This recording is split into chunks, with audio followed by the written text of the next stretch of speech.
Okay, let's unpack this. We spend so much time talking about prejudice and bias as these massive systemic social problems, right? Issues rooted in history, power structures, institutions, and that's absolutely crucial work, no doubt. But today, we're zooming right into the individual mind. We're doing a deep dive specifically on the psychological ingredients, the things that make one person more or less susceptible to holding prejudice in the first place. Exactly. If you think about the systems providing the structure for bias, then it's the individual mind that really provides the fuel. Oh, So, sure. yeah, we're looking at the foundational psychological architecture, Mhm. how our deeply held personal beliefs, the social ideologies we subscribe to, maybe without even realizing it sometimes, and the immediate emotional triggers we experience, Yeah. how these all interact, and how they ultimately either solidify bias or, and this is critical, maybe inhibit it entirely. Right. And the blueprint for this deep dive, we've structured it very clearly, specifically aiming for those aha moments, but hopefully without that feeling of information overload. We're essentially covering three big categories that kept coming up across all the source material. Personal values first, then social ideologies, and finally, the immediate impact of emotion. Our goal really is to synthesize how these internal components structure your entire worldview and how those structures, in turn, either foster deep tolerance or, well, create some pretty visceral, intractable conflict. And we absolutely have to start with values. I mean, they really are the bedrock here. In this context, values are the core beliefs people hold about what's important, the importance of their goals, the desired outcomes they strive for, or maybe try to avoid in life. And here's the central tension, the thing we have to address right away. Some values just seem inherently structured to, let's say, facilitate prejudice, while others seem to actively inhibit it. Prejudice fundamentally seems to arise less out of simple dislike and more out of this perception that an outgroup holds values that are just incompatible with the ingroup's values. Okay, so before we even get into specific belief systems or ideologies, we need to understand this foundational level. What specific values are really governing whether we see others as, I guess, psychological allies or potential existential threats? Okay, so let's start with the first big set of conflicting values. The sources really frame these as structuring almost all modern worldviews: individualism and egalitarianism. Now, these are huge concepts, obviously. How do we narrow their focus down specifically to how they relate to uh, the root causes of prejudice? Yeah, good question. We narrow down by looking at how they influence judgment and attribution. So individualism first. This is the value that emphasizes, self-reliance, independence, the idea that personal success is earned entirely through one's own efforts, hard work pays off, that sort of thing. And critically, the research directly connects this value to something called the Protestant work ethic, Ah, which basically dictates that hard work, maybe frugality, self-discipline, these are the morally correct paths to success in life. It's not just practical, it's moral. right. And I can immediately see the consequence of that connection. If I hold individualism as a really high value and I see a group that maybe appears to be struggling or, say, receiving social assistance, my moral judgment could be instantaneous, couldn't it? It often is, yeah. Yeah. And it becomes a really powerful engine for exclusion. So groups that are stereotyped, rightly or wrongly, as violating these core principles of self-reliance and hard work, maybe they're perceived as lazy or overly dependent or just unwilling to contribute, they tend to be viewed negatively by those who highly endorse individualism. That value system essentially sets up this powerful internal moral justification for, say, withholding resources or expressing bias. Because you're no longer just judging a person's situation, you feel like you're judging a perceived moral failing. I see. And the counterpoint then, egalitarianism, seems like it functions almost as the psychological counterweight to that system. It really does. Egalitarianism is sort of the opposing force. It's built on principles like equal opportunity, equal treatment for all people, and importantly, a genuine, robust concern for the welfare of others, particularly those who might be marginalized or disadvantaged. And the research here is incredibly consistent and honestly, quite encouraging. The greater an individual's endorsement of egalitarian values, the less prejudice they tend to show pretty much across the board. Okay, that makes intuitive sense. If your core value system really prioritizes concern for others' well-being and equal treatment, it forces you to pause, doesn't it? It acts like a sort of built-in psychological guardrail, kind of inhibiting that immediate activation of negative stereotypes, because those stereotypes would conflict directly with your core moral mission, which is ensuring fairness. Precisely. It short-circuits that immediate judgmental leap. Hashtag tag 1.2, the value difference hypothesis in causal models. So, this inherent tension between these core values, individualism versus egalitarianism, brings us neatly to the core concept for this section, the value difference hypothesis. It suggests, like you said earlier, that it moves beyond just simple dislike, that something deeper is really at play here. Yeah, the value difference hypothesis basically proposes that prejudice is fundamentally rooted in this perception again. Perception is key that an outgroup's value system differs significantly, and perhaps even dangerously, from one's own. The conflict isn't necessarily based on, physical traits or language. It's based on a perceived moral or structural code being alien or maybe even threatening to the in-group's way of life. Okay, so the perception of value difference is the trigger. Got it. But how does that perception actually transform into measurable prejudice? The sources seem to provide two major theoretical explanations here. The first one is called the attribution value model. Right, the attribution value model details the necessary steps, kind of like a recipe, for prejudice to activate. It suggests that this process starts when we perceive that a minority group possesses characteristics that are somehow contrary to the majority group's cherished values. But, and this is the really critical distinction we have, to make prejudice only truly results if the group is also perceived to be responsible for those negative characteristics. Wait, okay, I need to pause there because that prerequisite, the assignment of responsibility, that seems like where the bias becomes truly powerful, right? Like if I see a group suffering from, say, high unemployment, but I attribute that unemployment to systemic barriers or maybe a lack of opportunity in their area, my response might be pity or maybe support or wanting to change the system. Precisely. If you don't assign internal responsibility, if you don't blame the group itself, the prejudice trigger kind of remains dormant. The mechanism requires that cognitive leap. So if Uh-huh. you hold the value of individualism very strongly and you see an unemployed group, you must first attribute their situation internally, maybe saying they're lazy or unwilling to try, which violates your core value. And you must hold them responsible for that perceived laziness. Only then, according to this model, is the prejudice fully activated and, crucially, justified by your belief system. Wow. So it literally transforms potential pity into active contempt. It really can, yeah. And the research suggests this model, while it's pretty robust, tends to work best for groups defined socially rather than biologically. Groups where membership is theoretically seen as a choice, like maybe political affiliation or certain lifestyle groups. Mhm. Or it applies well where groups are perceived to be highly homogenous, very similar internally, like certain professional or cultural subgroups. Why those specific types of groups? Well, because in those cases, knowing the group membership seems to provide highly specific, maybe useful information in the mind of the perceiver.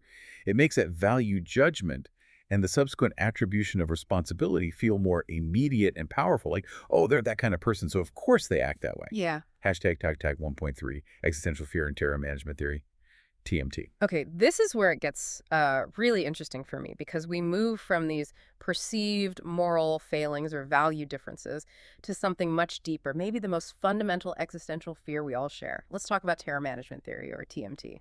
Right, TMT. It's rooted in this really brutal biological conflict. We have this powerful innate human instinct for self-preservation, right? We want to live. But that crashes directly with the profound, maybe uniquely human knowledge that our own death is absolutely inevitable. And that realization, the coexistence of wanting to live forever and knowing we won't, creates this intense underlying psychological terror. Since we can't physically eliminate death, obviously, we manage this terror, we cope. And the primary way we do that is by constructing and clinging fiercely to cultural worldviews. So our cultural worldview, maybe our national identity, our religion, our moral code, our political ideology, it's effectively our psychological shield against the abyss, against that terror. Mhm. It promises us kind of immortality, doesn't it? Whether that's literal, like heaven, or reincarnation via religion, or maybe symbolic, like leaving a legacy, contributing to a great nation, upholding a culture that will outlive us. That's precisely its core function, according to TMT. It's a mechanism for meaning, for feeling like life isn't just finite and random. But what happens when that shield is attacked?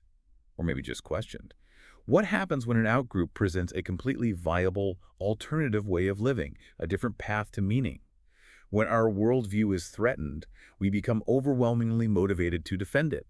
And one of the most psychologically efficient ways to defend our way of life is by, well, derogating the challenging outgroup, pushing them down. Because they become living, breathing evidence that our path, our chosen path to meaning and immortality, isn't the only true way, or maybe isn't even the best way. And that's a direct threat to our internal security, isn't it? It is, absolutely. Their very existence, especially if they operate on radically different values, can feel like it implicitly invalidates the promise of our own cultural script. So they must be diminished, stereotyped, or pushed away somehow to maintain the psychological coherence of our shield, to keep that terror at bay. The sources talk about the research method used to test TMT, which involves something called mortality salience. How do researchers actually, activate this death anxiety in a controlled experimental setting? It's often quite straightforward, actually. Hmm. They activate mortality salience typically by asking participants to do something like write a brief paragraph about what they think will physically happen when they die, just contemplating the physical process. Or sometimes they show them short, maybe emotionally evocative video clips about death or dying. And when mortality is made salient, when death is on the mind, the findings are remarkably consistent across many studies. Participants almost immediately derogate outgroups more harshly. They also identify more strongly with their own ingroups, kind of pulling together for safety. And this is the really counterintuitive piece that requires a bit more thought. Yeah. They actually tend to prefer outgroup members who adhere to the negative ingroup stereotypes about them. Whoa, hang on. That's the part that definitely catches you off guard. We're saying that when people are reminded of their own death, they actually prefer a negative stereotype about another group to be proven true. That seems incredibly counterproductive for, social harmony. It absolutely is counterproductive for harmony, yes, Right. but it's highly productive for psychological defense. Yeah. Think about it. Viewing the outgroup in rigid, stereotypic terms actually reinforces the in-group's worldview, especially if the stereotype implies some kind of weakness or moral failure on the part of the outgroup. If the stereotype is negative, let's say, that the outgroup is chaotic or maybe immoral, and then you encounter a member of that group who seems to embody that stereotype, it feels like it validates the idea that the outgroup's challenge to the in-group's structured moral values is invalid. It's like, see, they really are like that. Start there. This strengthens the in-group's cultural shield, confirming that they are on the right path to meaning and symbolic immortality. Okay, so TMT is suggesting that a significant portion of prejudice isn't necessarily based on conscious hatred or dislike, but maybe on this deeply primal, self-serving need for meaning and security in the face of our own mortality. That's really the core insight, yes. Prejudice can function as a defense mechanism against death anxiety. But, and this is important, the research also provides a kind of caveat, maybe an escape clause, if you will.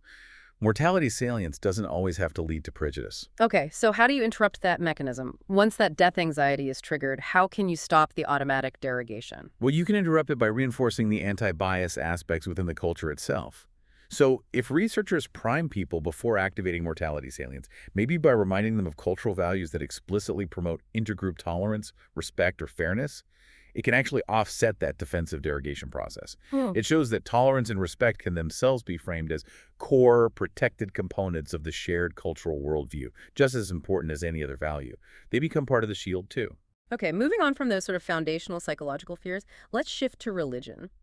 Religion is perhaps the most visible, most explicit repository of cultural values, and often the promise of literal immortality that TMT just talked about.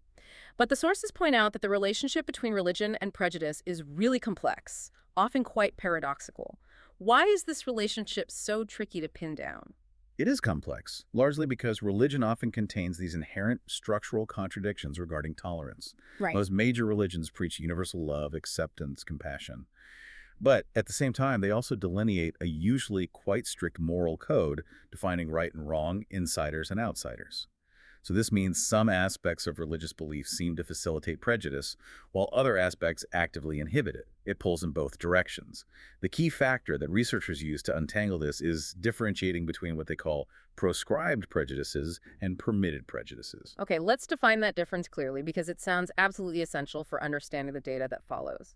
Yeah, definitely. So prescribed prejudices are those attitudes or biases that are explicitly forbidden by the religion's core teachings. These usually relate to general intergroup tolerance, love thy neighbor, judge not, universal acceptance kind of ideas. Permitted prejudices, on the other hand, are those directed toward groups perceived to violate the religion's core moral or spiritual values.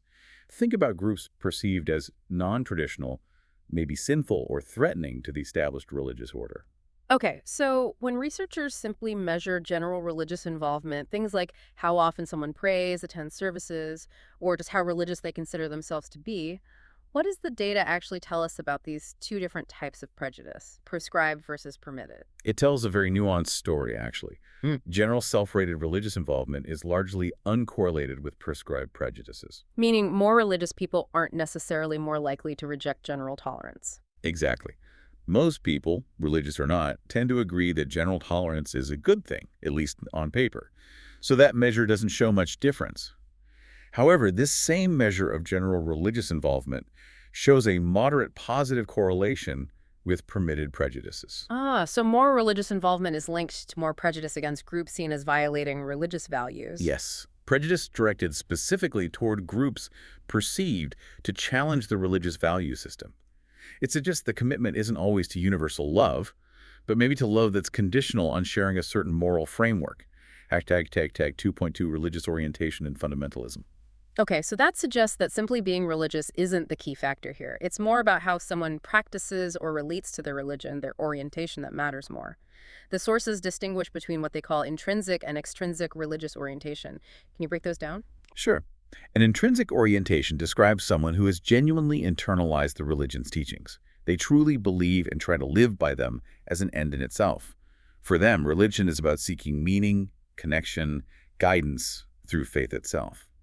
An extrinsic orientation, however, is different.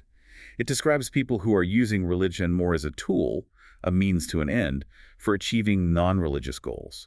Things like gaining social contacts, securing acceptance in the community, maybe achieving status, or even finding self-justification for pre-existing biases or behaviors. Religion serves a social or psychological function beyond pure faith. Right. And the data presumably shows that these distinct psychological drivers lead to different outcomes when it comes to prejudice. Absolutely, it maps quite clearly. Intrinsically religious people, those who've truly internalized the teaching, show a very small negative correlation with prescribed prejudices. So slightly more generally tolerant. Slightly, yes. Their genuine faith seems to make them a little more inclined towards general acceptance, but they still maintain a moderate correlation with permitted prejudices.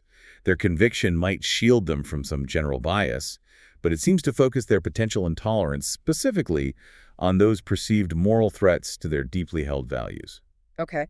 And what about the extrinsically religious person? The one using religion more as a social shield or tool? They show a small positive correlation with prescribed prejudices. Meaning slightly more prejudiced in general? Yes, slightly more prejudice in terms of general acceptance. And they also show a very small positive correlation with permitted prejudices. Essentially, they seem slightly more prejudiced across the board, but maybe less intensely focused on specific moral violator groups compared to the intrinsically religious. It suggests that, for them perhaps, religious participation is driven more by maintaining in-group boundaries, social security, conformity, rather than deep spiritual conviction. This might make them generally more defensive toward almost any outgroup. And then we have religious fundamentalism, which the sources treat as a separate, perhaps more rigid category. How is that defined? Religious fundamentalism is generally defined as this absolute, rigid belief that there is one specific set of religious teachings that contains fundamental, inerrant, unchanging truths about humanity, deity, and the universe. It's a very black and white worldview, inherently exclusionary because it posits only one correct path. And when measured, fundamentalism shows a small positive correlation with prescribed prejudices. So, a bit more general intolerance again, but a substantially larger and more specific correlation with permitted prejudices.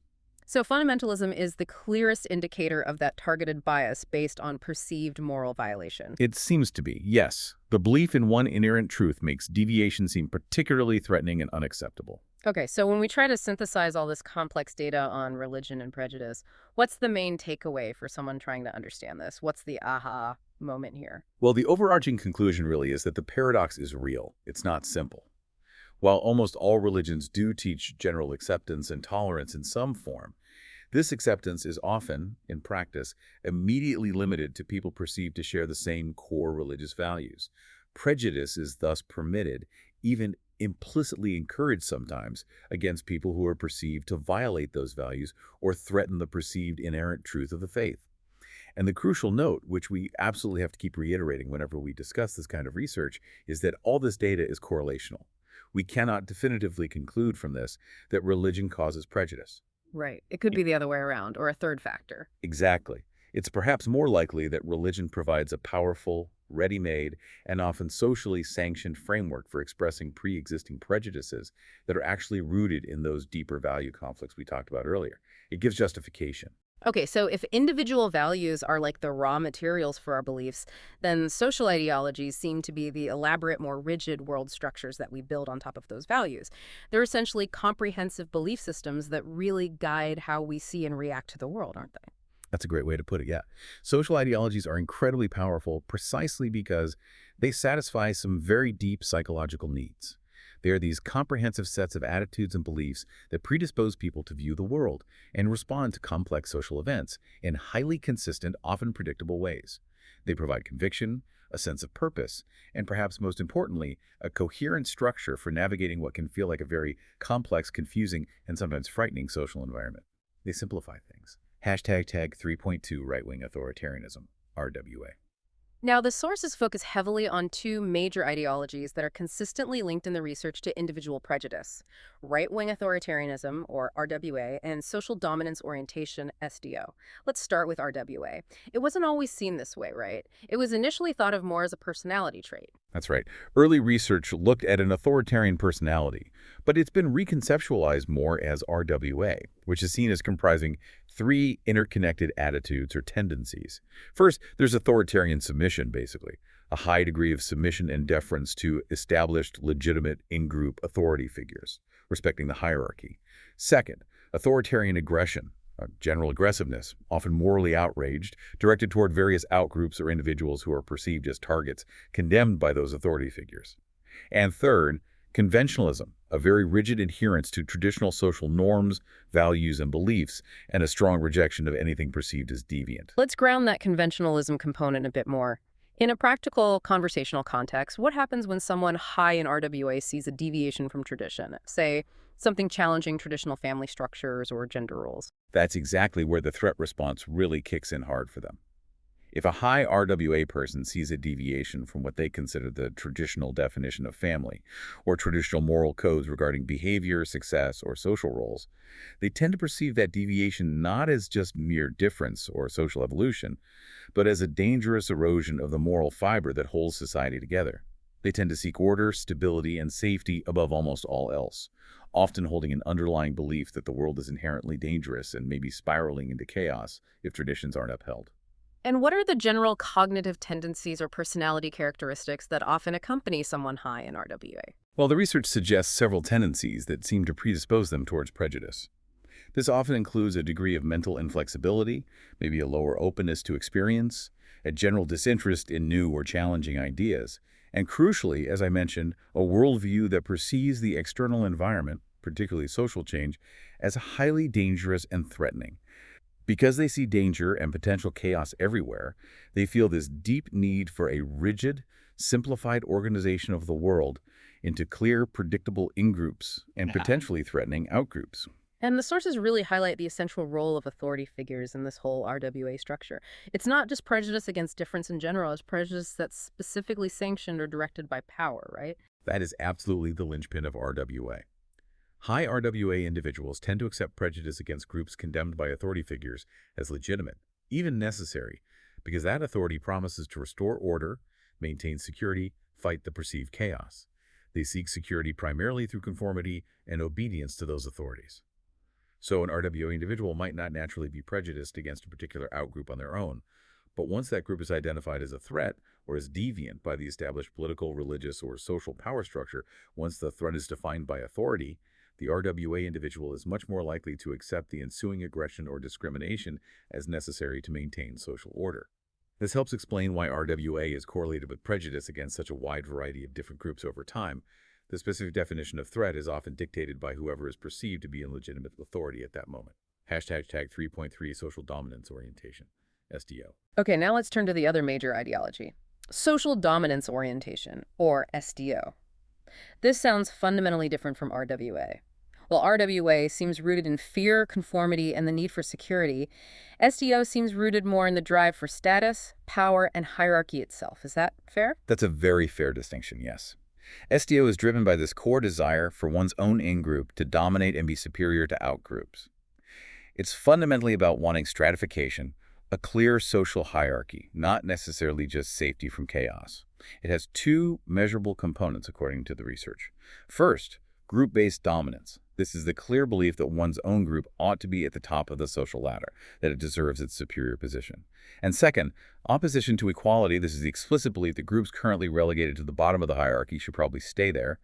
Efforts to promote equality are seen as disruptive or unnatural. So, if RWA is maybe the psychological mindset of the concerned citizen seeking rigid adherence to rules for safety, SDO sounds more like the mindset of someone wanting to maintain or climb the established social or corporate ladder and keep others below them. That's actually an excellent analogy. High SDO scorers don't just prefer safety, they actively prefer unequal societies where their group holds the superior position.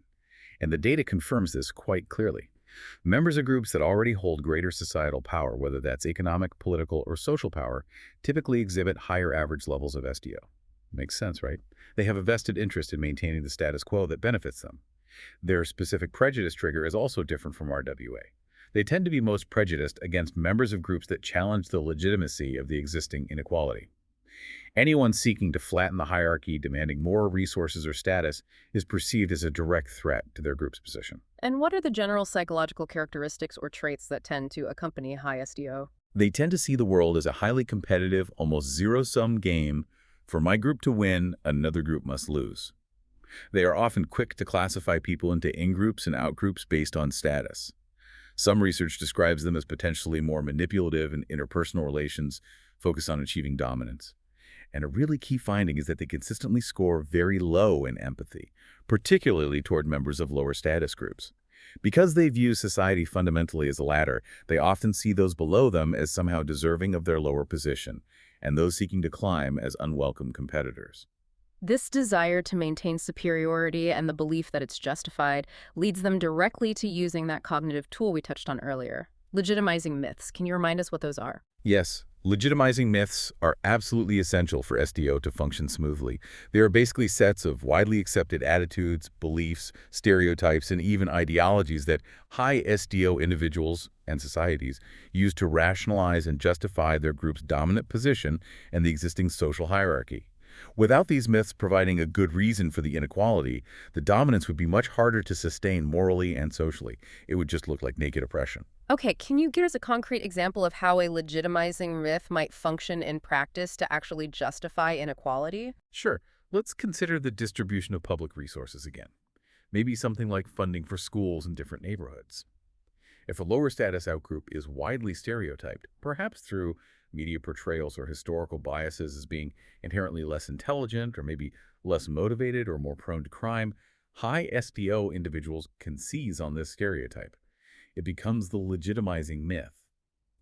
They then use this stereotype, this myth, to argue that investing heavily in quality education or social programs for that group would be a waste of resources because the group is naturally incapable of benefiting from it or wouldn't use it properly.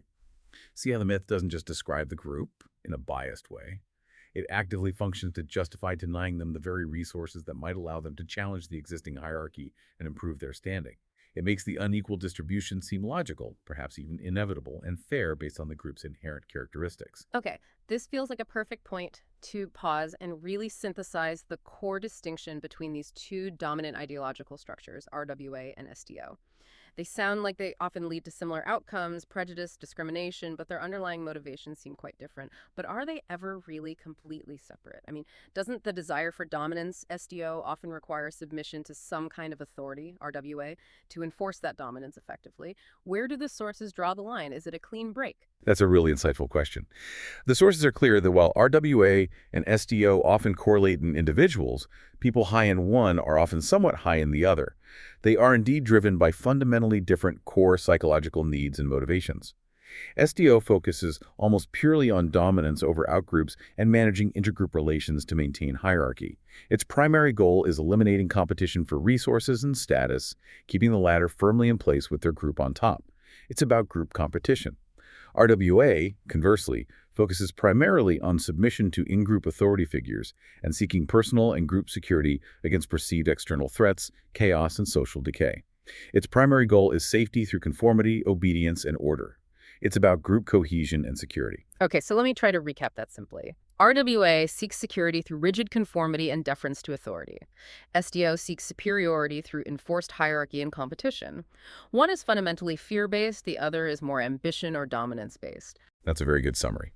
They represent two different psychological paths that, yes, frequently lead to the same prejudicial outcomes, but they get there through distinct mechanisms and are triggered by different kinds of perceived threats. RWA fears chaos and deviance. SDO fears equality in competitors.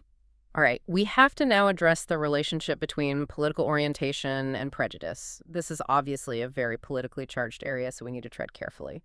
The research, as presented in the sources, consistently reports correlations between holding conservative political beliefs and higher average levels of prejudice against various groups. Now, as we proceed here, it's absolutely crucial that we maintain strict impartiality. Our job is simply to report these psychological findings exactly as they appear in the data without endorsing or condemning any political viewpoint whatsoever. We're looking at the psychology, not the politics itself. Yes, that impartiality is essential, and thank you for stating it clearly. The research does consistently show these correlations. That's quite well established in the literature cited. However, the explanation for why those correlations exist is much more complex, and it actually cycles right back to the two ideologies we just discussed, RWA and SDO. The sources reveal something really interesting. When researchers statistically control for the influence of RWA and SDO meaning, they mathematically account for the overlap between conservatism and the desire for security, RWA, and the desire for dominance, SDO. Then political orientation itself seems to have very little independent relationship to prejudice. Wow, okay, that's a massive insight, potentially. It means the political label itself, conservative in this case, might be largely inert when it comes to directly causing prejudice once you account for these underlying ideological motivations. So what is the conservative belief system doing in this equation then, according to the research? Well, the interpretation suggested by the data is that conservatism likely does not directly cause prejudice in most cases. Rather, it seems far more likely that people who are already prone to prejudice, perhaps because they are naturally higher in RWA or SDO tendencies, find that the conservative belief system provides a highly coherent, socially acceptable, and politically powerful structure. A structure they can use to justify and rationalize their pre-existing prejudices. The ideology essentially serves as a powerful rationalization tool, a legitimizing myth on a grand scale that validates their desire for social hierarchy or their need for conformity and traditional order. Hashtag tag 4.2, the role of values in attribution. And this also seems to show the continuing powerful influence of those core values we started with back in part one, individualism and egalitarianism. Absolutely. The connection is very clear in the data. On average, the research shows that self-identified conservatives, as a group, tend to place significantly more weight on the value of individualism, self-reliance, personal responsibility, and less weight on the value of egalitarianism, equality, social welfare, compared to self-identified liberals. This average value difference is key, because when we look within the conservative group, we find that political conservatives who happen to score high in egalitarianism actually score substantially lower on measures of prejudice than conservatives who are low on egalitarianism. This really reinforces the idea that the underlying value differences, not the political label itself, are the more critical factor driving the prejudice correlations. And that attribution value model we discussed also comes right back to center stage here, doesn't it? The whole idea of assigning responsibility for negative outcomes. That's exactly right. The research consistently shows that, again, on average, political conservatives are statistically more likely than liberals to attribute negative outcomes to internal factors within the individual or group. For example, they are more likely to conclude that unemployed people are perhaps lazy or lack initiative, or that those in poverty are primarily making poor life choices, rather than attributing these outcomes to systemic factors like discrimination or lack of opportunity. This tendency toward internal attribution makes them, statistically speaking, far more likely to perceive others as violating important values, like hard work and self-reliance, which, as the model predicts, directly facilitates higher average levels of prejudice. Hashtag tag 4.3 bipartisan prejudice. Now, for a long time, a lot of the research in this area focused heavily on this prejudice gap, primarily highlighting the higher average scores found among conservatives on many measures. But the sources we looked at make it clear that prejudice is definitely not exclusive to one side of the political spectrum. Newer findings seem to highlight a clear mechanism for prejudice on the political left as well. Can you elaborate on that? Correct. That's a really important point to bring in. The newest findings confirm that liberals absolutely can and do exhibit prejudice as well. And crucially, the underlying root cause appears to be exactly the same for both sides. It boils down to perceived value conflict. Okay, so the prejudice just flows outward based on who is perceived to be the primary ideological threat to one's own core values, regardless of whether those core values are based more on security and tradition or more on equality and progress. Exactly. The target groups simply shift, depending on whose values are perceived as the biggest threat to one's own core ideological principles and vision for society. So, for example, the research might show conservatives perceiving groups like liberals, atheists, or perhaps gay people as holding values that fundamentally threaten their preferred traditional order-based worldview. Conversely, the same research might show liberals perceiving groups such as conservatives, maybe large corporations or business people, or religious fundamentalists as holding values often related perhaps to social dominance, economic inequality, or perceived intolerance that fundamentally threaten their core progressive ideals of equality, fairness, and social justice. So the end result is a kind of ideological polarization, where prejudice flows strongly toward the groups perceived as posing the greatest threat to one's own core moral mission or worldview. It's really the value difference hypothesis playing out vividly in modern political conflict. Precisely.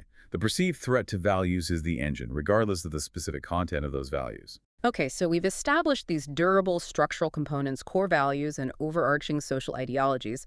But prejudice often operates on a much faster, much more visceral level day to day, doesn't it? And that's where emotion comes in.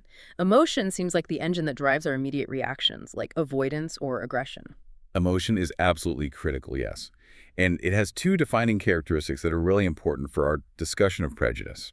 First, emotions are often aroused automatically, frequently below the level of conscious awareness. You feel the tension, the unease, the anger, or the pity before you even fully rationalize why.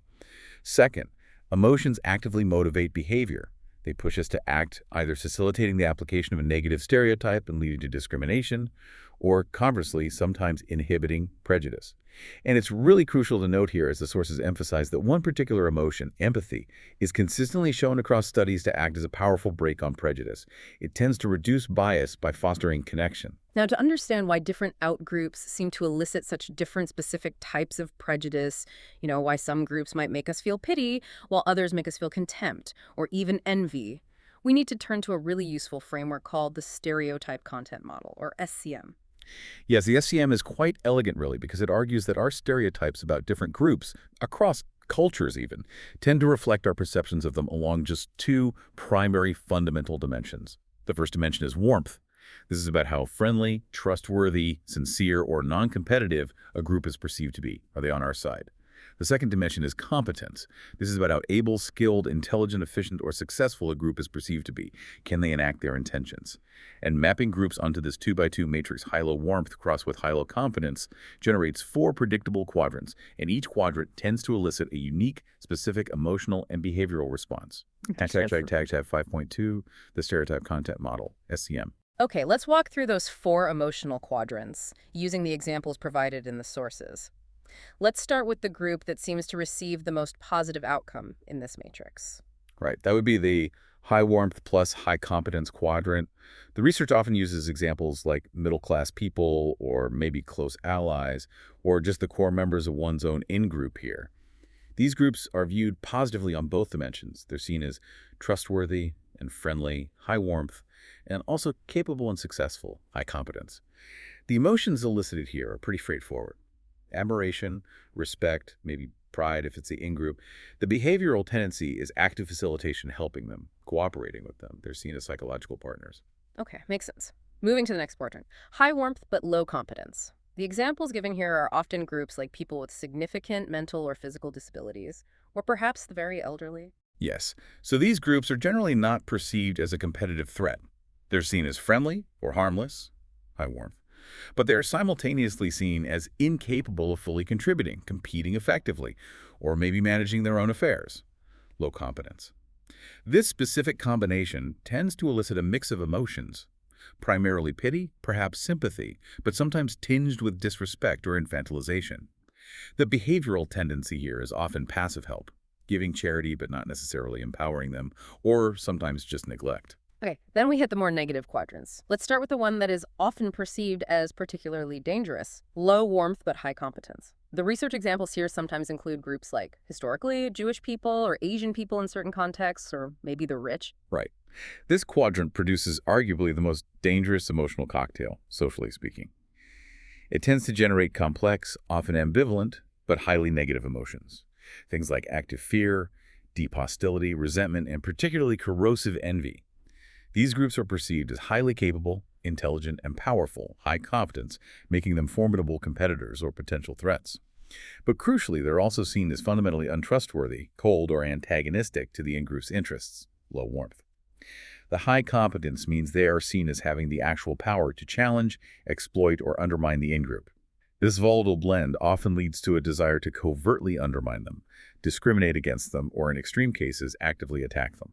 Wow. Okay, and finally, the quadrant that seems to generate the most potent and maybe toxic negative emotion, often leading to complete avoidance or dehumanization: low warmth and low competence. Examples here might include welfare recipients or homeless people, according to some studies. Yes, this quadrant typically elicits pure, unadulterated contempt and disgust.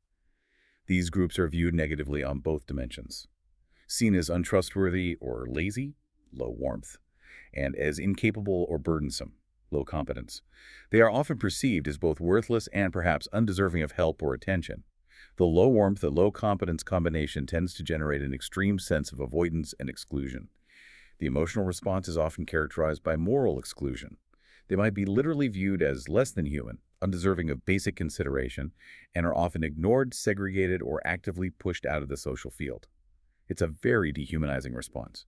Hashtag 5.3 individual differences in emotional sensitivity. It's clear that not everyone reacts to these group placements or these quadrants with exactly the same emotional intensity. The sources also talk about individual differences in emotional sensitivity, and they use disgust as a prime example of how this can lead to a more targeted prejudicial response. That's right. Disgust is a particularly interesting emotion in this context because it's evolutionarily linked to avoiding contamination and disease. But it's also strongly linked psychologically to perceived value threat and the fear of moral contamination. The research shows that people who score high on general sensitivity to disgust, people who are just more easily disgusted by things in general, tend to report more negative attitudes, specifically toward groups that they perceive as threatening their moral or traditional values. For example, groups perceived to violate established sexual norms or religious codes or purity standards. But importantly, these high disgust sensitivity individuals don't necessarily show increased prejudice toward other outgroups that don't happen to violate those specific moral or purity values. So the disgust response isn't general prejudice, it's highly targeted. Exactly. Disgust seems to function as a highly targeted emotional response that facilitates moral condemnation and boundary enforcement against specific groups perceived as unclean or immoral, according to one's value system. Hashtag 5.4 intergroup anxiety and avoidance. Okay, another absolutely crucial emotional response, maybe less intense than disgust, but incredibly powerful in shaping our social world, is intergroup anxiety. This is that feeling of discomfort, unease, or awkwardness that people often experience when they're interacting or even just anticipating interacting with members of other groups, especially unfamiliar ones. Yes, intergroup anxiety is incredibly common, and it's fueled by a potent set of expected negative consequences. This isn't just mild awkwardness for many people. It can be genuine psychological fear or stress. Those negative expectations can include several things: a fear that the outgroup members will reject or judge the person negatively, maybe a fear that the person's own in-group members will ridicule or criticize them for associating with the outgroup. Why are you hanging out with them? The very real possibility of embarrassment from accidentally committing a social blunder due to cultural misunderstanding, or simply the acute concern about inadvertently appearing prejudiced, saying the wrong thing. That seems to perfectly explain why people often just avoid difference altogether, doesn't it? Even if they don't consciously harbor deep hatred or strong negative stereotypes, it's just easier, less stressful to stay within familiar territory. That's often the primary consequence, yes. Hmm. Avoidance. And sometimes that avoidance gets paired with a kind of low-level hostility toward the outgroup, almost as a preemptive defense mechanism to justify the avoidance. Anxiety fundamentally motivates people to avoid difference and seek similarity. Why? Because similarity keeps life feeling simple, it promotes psychological safety and predictability, and it reinforces feelings of normality. It's often the psychological path of least resistance when facing the uncertainty of interacting across group lines. But can this anxiety be successfully mitigated? Can we make those interactions less stressful in social settings? Yes, absolutely. The research suggests that intergroup anxiety is significantly reduced in highly structured situations. What do you mean by structured? Environments where there are clear, predefined rules for behavior. Think about maybe a formal ceremony, a structured debate, a specific workplace training session with clear guidelines, or even just a task-focused interaction where everyone knows their role. When behavior is governed by clear external rules and expectations, the possibility of making an embarrassing social blunder or appearing prejudiced is significantly reduced. This lessens the anticipation of those negative consequences and therefore tends to lower the intergroup anxiety. Structure provides a sense of safety and predictability. Hashtag 5.5, the power of empathy. Okay, finally, let's end this section on emotion by revisiting the potential antidote, the emotional response that seems to work in the opposite direction. Empathy. The sources consistently highlight empathy as a key mechanism for actually reducing prejudice. Yes, empathy is crucial here. It's generally defined as an other-centered emotional response feelings like sympathy, compassion, tenderness, concern that is congruent with another person's perceived welfare. You feel for them. And the sources really stress that perspective taking, the cognitive act of actively trying to adopt the other person's psychological viewpoint, to see the world through their eyes, is an especially important component or pathway to generating that empathetic feeling. And how does that cognitive and emotional shift, taking their perspective, feeling empathy, actually translate into a measurable reduction of prejudice? What's the mechanism? Well, the research consistently shows that people who score higher on dispositional empathy, or people who are experimentally induced to feel empathy, tend to show less prejudice, both the explicit kind they report and even the implicit automatic kind measured in labs. This seems to happen primarily because empathy induces powerful feelings of similarity and connection with members of other groups. If you can successfully bridge that psychological gap, if you can genuinely imagine their experiences and feelings, you start to associate your positive views of yourself, your core in-group feelings of warmth and connection with that out-group person or the group as a whole. This connection directly undermines the psychological basis for derogation and bias. It essentially makes them part of your expanded circle of concern, making it much harder to maintain negative stereotypes or hostile feelings towards them. Empathy breaks down the US versus them wall. Hashtag utter war. Wow. Okay, we have definitely covered some extensive ground today in this deep dive. We've really traced the psychological ingredients of bias all the way from those internal conflicts of individual values, that fundamental tension between individualism and the protective safety net of egalitarianism. And we saw how our deep, perhaps unconscious, need for meaning in the face of mortality drives the powerful defense mechanisms described by terror management theory. Yeah, and then we explored those more rigid structures of social ideologies, right-wing authoritarianism, driven by that search for security through obedience and conventionalism, clashing with perceived threats, and social dominance orientation, demanding group superiority and using those often insidious legitimizing myths to justify a fixed social inequality. And finally, we synthesized the immediate visceral response of emotion. We saw how the stereotype content model maps groups onto that warmth competence grid, generating such specific targeted feelings like contempt, pity, envy, or admiration, and how intergroup anxiety fuels avoidance, while, crucially, empathy offers a powerful, constructive path toward tolerance and genuine connection. Our mission today was really to synthesize these key psychological ingredients of prejudice, pulling from the source material. And I think what we've clearly established is that prejudice, at its psychological root, is rarely about simple random dislike. It seems overwhelmingly to be about perceived threat, whether that's a threat to one's core values, a threat to one's sense of security and order like an RWA, or a threat to one's group dominance and position in the hierarchy like an SDO. It's threat perception driving the response. Which leaves us, and you, with this final provocative thought to consider, something to maybe mull over based on everything we've discussed. Given that the sources clearly demonstrate that bipartisan prejudice flowing from both political left and right appears deeply rooted in these fundamental perceived value conflicts, where both sides increasingly view the other's core beliefs, whether those focus on equality or on tradition, as an existential threat to society itself. What does this tell us about the profound difficulty of achieving and maintaining a truly shared, functional society in our current climate? Is identifying the precise value conflict, as we've tried to do today by unpacking the psychology, merely the key to understanding the depth of the problem? Or could it possibly be the necessary, perhaps painful, first step toward finding any kind of sustainable resolution?